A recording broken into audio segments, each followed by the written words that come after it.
We're back now with Dr. Nathan Schrader from New England College, so we got to follow Judge Judy here on the programming schedule. Let's talk voter turnout for a second, because we saw in Iowa somewhat lower turnout on the GOP side. Now, there's a question of, was it the cold or was it other factors? And then we've also seen the Secretary of State's predictions for here in New Hampshire. What are you thinking when it comes to Tuesday and what we're going to see here in New Hampshire?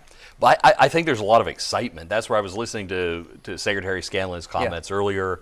I think he's right. They're more of the independent or undeclared voters. They're going to go and break for the Republican primary this time because there's just more action perceived to be there, and especially now that we're down to the actual head-to-head race. Nikki Haley was the one just saying a few days ago, it's now a head-to-head race. Now it really is, right? It's not just rhetoric anymore. That's reality.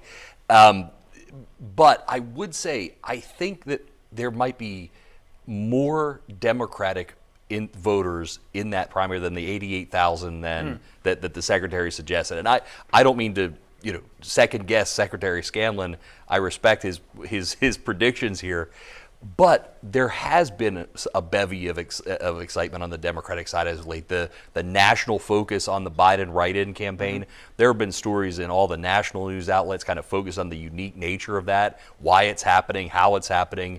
And also I've noticed just the crowd sizes seem to be growing a little bit for Dean Phillips, from what I understand from his town halls. And I attended one last weekend and sort of saw that too, that he's drawing more people out. Whether that means they're going to vote for him or not is another, that's a whole other question, but they're coming out to see him. So I think there's a growing amount of late interest on that Democratic primary because it's such a unique affair without the sitting president being involved. Well, that's just it, Doctor. Does it make it even more uncertain, given it is a write-in, that it's really hard to know in some ways? Yes. So one of the pitfalls of running a write-in campaign is that you don't just have to drive your supporters or voters out to the polls that day. You have to actually have them take the next step. They're not just filling in the bubble with next to your name. They have to actually write that name in. Now let me defend the New Hampshire electorate for a minute. New Hampshire has a highly educated electorate, a deeply involved electorate when it comes to civic affairs.